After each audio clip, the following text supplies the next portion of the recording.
C'est pas dans ce cas que le problème se pose. C'est dans le traitement à la projet œstroprogestif de manière continue sur plus de 5 ans. Ok?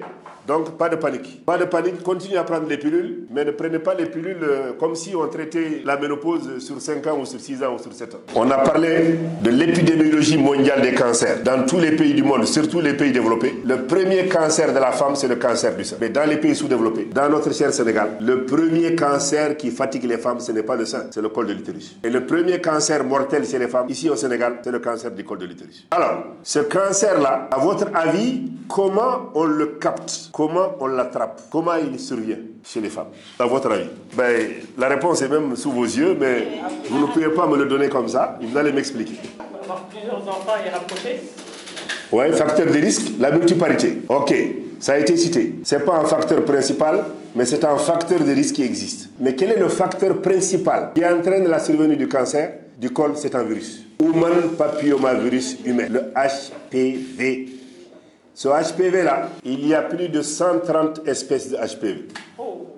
Énorme. C'est une famille de virus interminables. Mais tous ces virus ne sont pas pathogènes et trop virulents. Il y en a 5 ou 6, le 16, le 18, le 31, le 32, le 33, qui sont extrêmement dangereux et virulents. Comment s'attrape ce virus-là?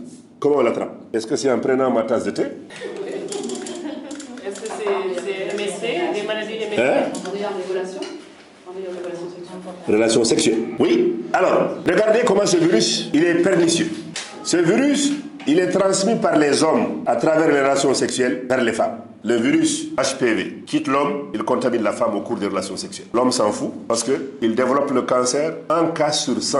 Donc pratiquement, il ne développe pas de cancer. Mais il file le virus à la femme. Alors ce sale virus-là, il reste dans les cellules du col de l'utérus. En hibernation, il dort là-bas pendant 15 à 20 ans. Donc, imaginez une jeune fille qui a eu des rapports sexuels précocement à 20 ans, qui a un copain douanier, un copain médecin, un copain boutiquier, un copain ministre et un directeur de cabinet. C'est l'embarras national. Il attrape international. Elle attrape le virus, hiberne dans les cellules du col de l'utérus sans aucune manifestation. Quand elle aura 40 ans, à la fleur de l'âge, au moment où elle doit être en exercice dans la vie, où elle doit apparaître au soleil, avoir sa maison, sa voiture, son mari, le cancer se manifeste. 20 ans après les premiers rapports sexuels. Regardez comment c'est pernicieux. C'est le danger de cette maladie-là. Alors, pendant ces 20 ans, qu'est-ce que ce virus a fait? Il est là-bas, il grignote quelques cellules. Parfois, si le système de défense de la femme est fort, le virus s'élimine automatiquement par lui-même. Ça peut arriver dans quelques cas. Sinon, il continue à se multiplier. Il entraîne des lésions, des micro-lésions, on appelle des lésions précancéreuses au niveau du col de l'utérus. Mais ces lésions précancéreuses-là, si vous n'allez pas faire des analyses, vous ne le verrez jamais de l'œil nu. Et il n'y a aucune manifestation clinique. Rien du tout, nada, zéro, rien du tout. Si vous faites un frottis, il vous dit attention, votre frottis est suspect. Le col est inflammatoire, il y a des cellules suspectes, machin.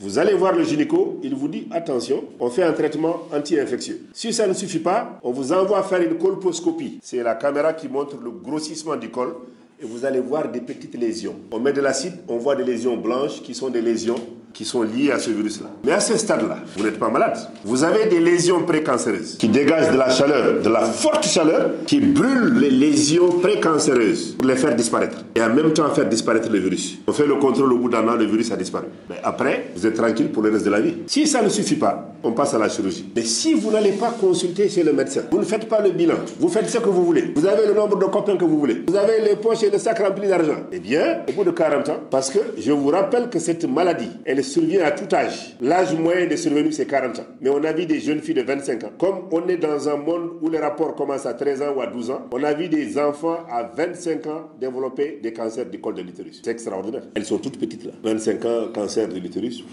Cette vie, elle est mal partie. Donc, de 25 à 30 ans, c'est l'âge de survenue. Mais la moyenne, c'est autour de 40-44 ans qu'il y a le plus de survenue de cancer. Quand on fait le dépistage chez les femmes, on fait le dépistage dans cette tranche d'âge, au-delà de 40 ans. De 40 ans, au-delà. Donc, facteur de risque supplémentaire. Ce virus-là, c'est le facteur de risque principal. Mais il n'y a pas que lui. Il y a d'autres cofacteurs. On appelle les cofacteurs. C'est parmi ces cofacteurs, c'est ce que Mme Camara a dit tout à l'heure, la multiplicité des accouchements. Parce que plus la femme accouche, plus elle entraîne des traumatismes au niveau de son corps. Ces petits traumatismes favorisent la pénétration du virus si le virus existe à ce niveau-là. Les rapports sexuels incontrôlés, désorganisés, bah, chacun fait ce qu'il veut, multipartenariat, ben, c'est le gros risque, ça également, ça existe. D'autres cofacteurs, s'il y a d'autres virus que vous portez, le HIV, par exemple, si les porteurs de HIV, le terrain est immunodéficitaire, la maladie se développe plus rapidement. Tout ça, c'est des facteurs qui sont des cofacteurs qui viennent renforcer le facteur qu'on a dit. Sans compter ce que nous avons dit qui est valable pour tous les cancers, le tabac, l'alcool, le surpoids et le manque d'activité. Ces facteurs-là sont communs à tous les cancers du monde. Retenez que tous ces cancers du monde ont ces facteurs en commun.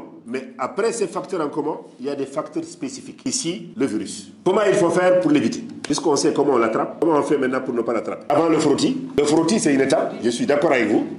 Avant le frottis, Abstinence. Abstinence. Abstinence, absolue.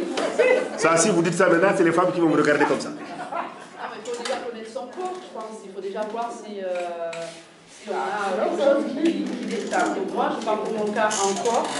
Ça va servir peut-être aux personnes qui sont là. Ouais. Je sentais une boule au niveau ici. Au niveau du pli de laine. Du pli de laine. Et donc je suis allée consulter et j'avais un fibrome. Donc, ah ben voilà. Voilà. Donc au départ, on m'a dit on le laisse, il est un petit peu petit. Ça me dérangeait un petit peu, mais pas trop. Et le gynécologue m'avait dit, bon, de toute manière, j'étais consultée régulièrement. On verra pour la prochaine consultation, voir si ça a grossi, ça n'a pas grossi. Ouais. Il avait fait des analyses. C'est ça. C'était vraiment un fibrome, il avait analysé, c'était un fibrome. Ok. Par contre, à un certain moment, c'était devenu vraiment énorme. Ok. Et donc, il a levé. Il a enlevé après l'accouchement de ma dernière. Ok. Ah ben. Parce que j'ai eu l'ablation du col de l'utérus okay.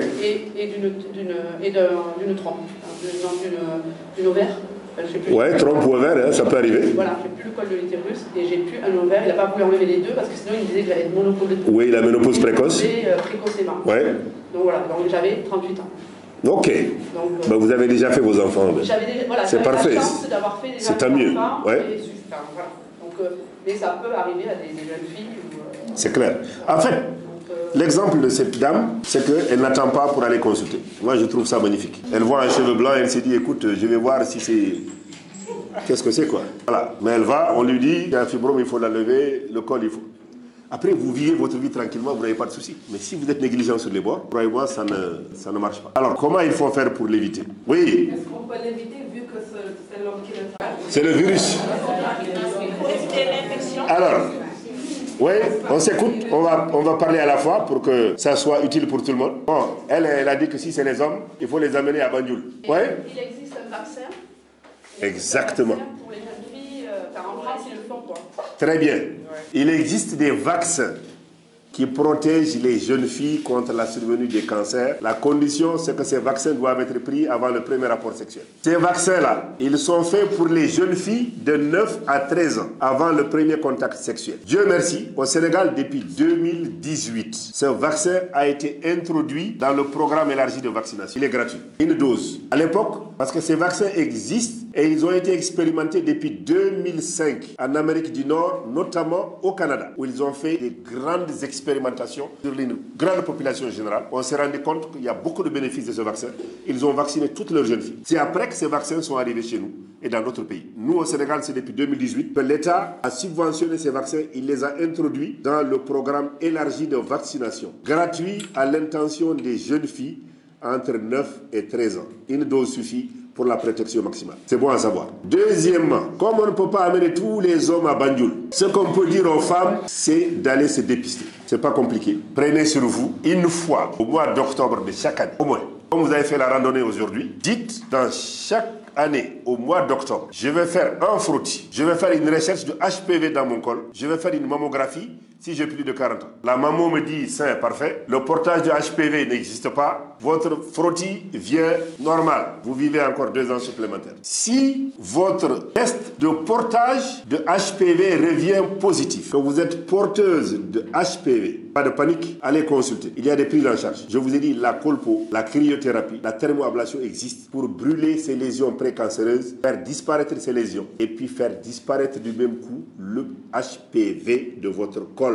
Et vous vivez encore votre vie tranquillement. Mais si vous vivez comme ça tranquillement, ce que Dieu fera est bon, et Dieu fera ce qu'il va faire. S'il y a des solutions, autant les utiliser. Dieu nous a donné des solutions. Les chercheurs mettent des solutions à nos dispositions. Au nom de Dieu, il faut les utiliser. Donc, le plus important dans ces maladies-là, c'est avoir la pleine conscience pense qu'elles existent, elles sont bien prises en charge et que si on les traite, pour le sein, on peut en guérir précocement. Pour le HPV, on peut vivre plus de 50 ans après si le portage existe et si on est pris en charge. Si vous retenez ça, vous aurez tout retenu. Ok?